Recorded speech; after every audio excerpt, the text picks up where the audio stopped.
They say this is a big rich town. Yeah, I just come from the poorest part. Bright light, city light, I gotta make it. This is where it goes down. Yeah, I just happen to come up home. Legal or illegal, baby. I never took a straight path, no way. Twists and turns, bumps and bruises. I live, I learn.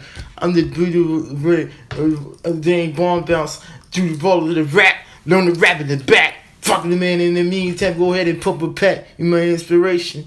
You're my motivation. You're the reason I'm the dream of the day. This is a big rich town. Yeah, I just come from the poorest part. Bright light, city light, I gotta make it. This is where it goes down. Yeah, I just happen to come up high. Legal or illegal, baby, I gotta make it.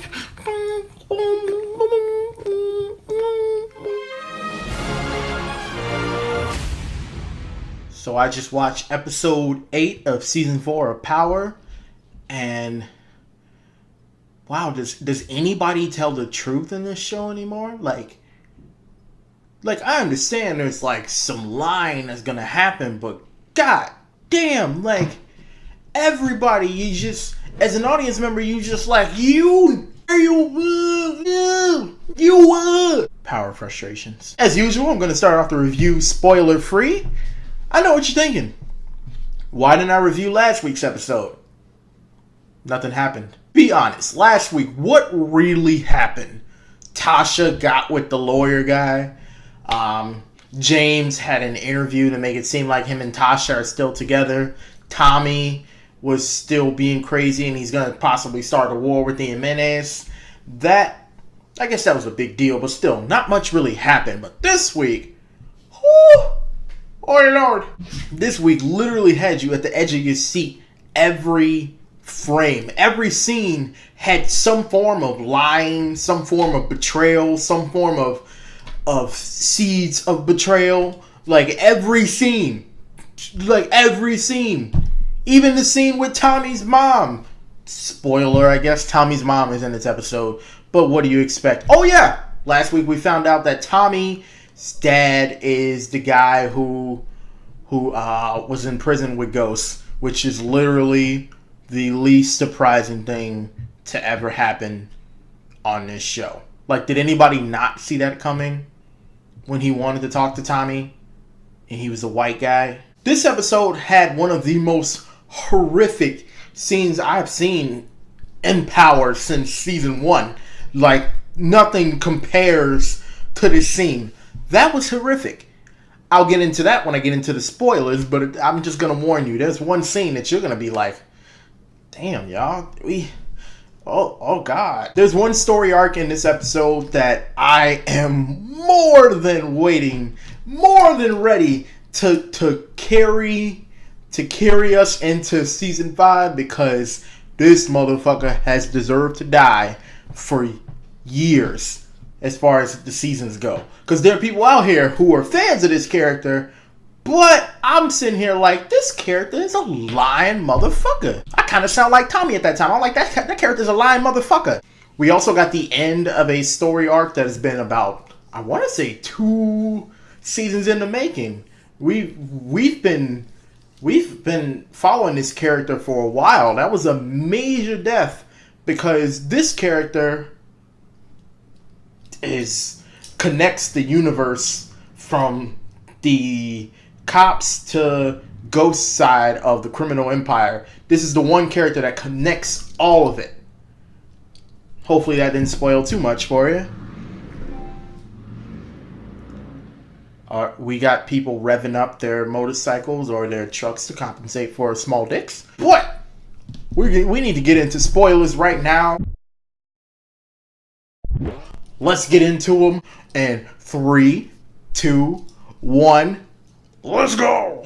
The beginning of the episode had a little bit of a funny fake out. You see that he still plans on fucking her, with Ghost showing up to the lawyer's place and he's like, we need to talk. You thought, he knows about him and Tasha, but no, he wanted to talk more about Proctor. And Proctor is becoming a little bit of an enigma. He's possibly becoming a problem.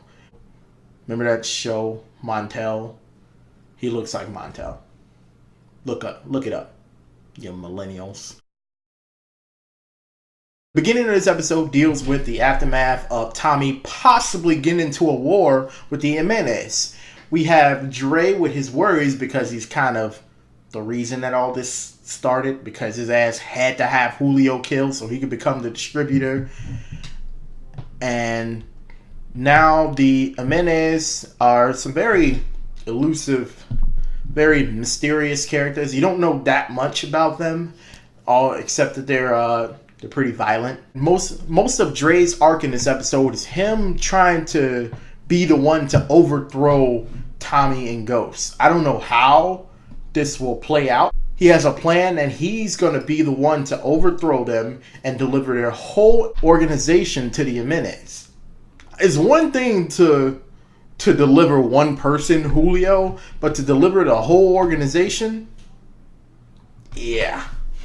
Honestly, the only way I can see this working is if Tommy is the main person. If Ghost is the one, if Ghost gets back in the game, people will listen to him. Tommy is a nut. And he's becoming crazier and more unstable by the moment. Luckily, I like that this episode got to have us return to the Tommy and Ghost partnership when they went to go talk to the Jimenez. Ghosts played more with their minds as Tommy tried to play more with their fear, I guess you could say. So it really was nice to see Ghost back in the game. As much as we want Ghost out the game, him back in the game was a little, We see a little small continuation of Tasha and the lawyer, the bald black guy. I just think of him as like Montel. Anyway, Dre meets with the Jimenez after Ghost and Tommy and offers them the entire organization, like I said. And I won't say that he's gonna do it, but it could happen. It could happen. I mean, this character has been able to fly under the radar of everybody. Literally everybody. He's been a double agent, I guess, for Kanan and Ghost for literally about 2 seasons. Now I watch old episodes and I'm like, Dre, dirty motherfucker. And I'll be like, you just don't know what's gonna happen with Dre. Moving on, we go on to Tariq's storyline. The stupid kid with that stupid face. Worse than Carl. We get to Tariq's storyline, and Tariq is about to do this hit or whatever. He's about to do a gig, a job, gangster shit. This is what I was talking about earlier about the horrificness of this episode. He comes in, acts like he's about to give chocolate to this white lady and has a really nice house, and the gangsters he was with ends up breaking in and beating her. And let me back up for a second. Actually, one of the most interesting points of this is when he gets out of the car, when he's about to go in and act like he's selling the chocolates, he's fixing his hat in the mirror, and the guy's like, what are you going to, a fucking fashion show? Which shows that he has a little bit of ghost in him looking the part, and he's like, I'm a black kid in this neighborhood. I gotta look the part. So he has some of his smarts. He also has Tasha's behind the back. He's very half ghost and half Tasha. That's really nice to see. Haven't seen it exactly in the daughter, who they saw the bruise on her from when asshole Tariq ended up pushing her last week, but very minor thing that she lied about. She's trying to go to a new school now. Has they really ever given us a reason to care about his daughter? No? Alright. So, we get back to that horrific scene. Tariq starts to have some second doubts, some second thoughts, some doubts. Finally, he's starting to show that he's not just some angry caricature of a teenager. He's a character all of a sudden. And he sees that they're about to rape this woman and rob her. And he's like, stop, he didn't sign up for this. Says the guy's name. They really wish he didn't do that, because then they have to kill her. Oh, this was the most horrific scene I've ever seen in Power. Like, she didn't have to die at all. Just didn't have to. That is the definition of wrong place, wrong time. Nobody else home. That was terrible. Hope there's like some investigation or something into this, and then Angela or somebody starts coming after Tariq. Put him in jail.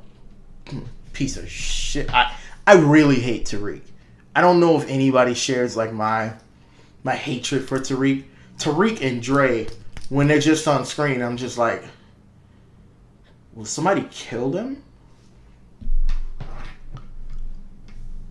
The biggest arc I was talking about earlier was Mike.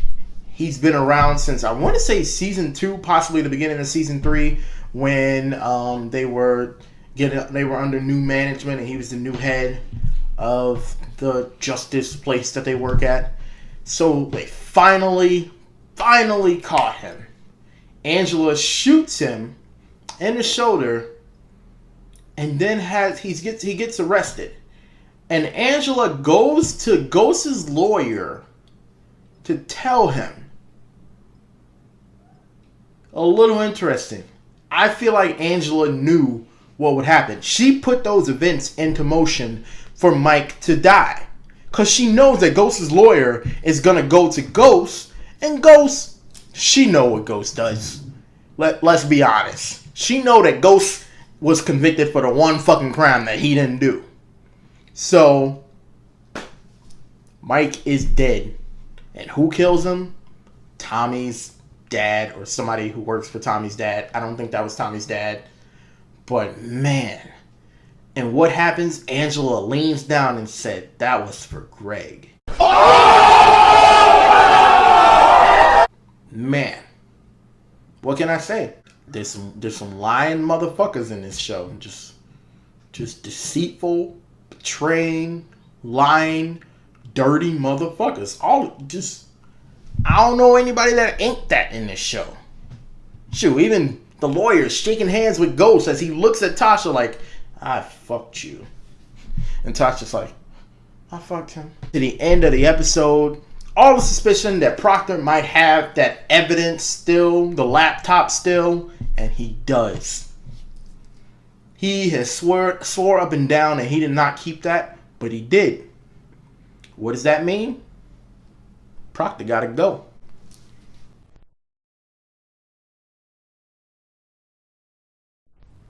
So, this episode was really great. It wasn't better than episode 6. There's no way it's probably going to be any better than that. I thought that was like the peak.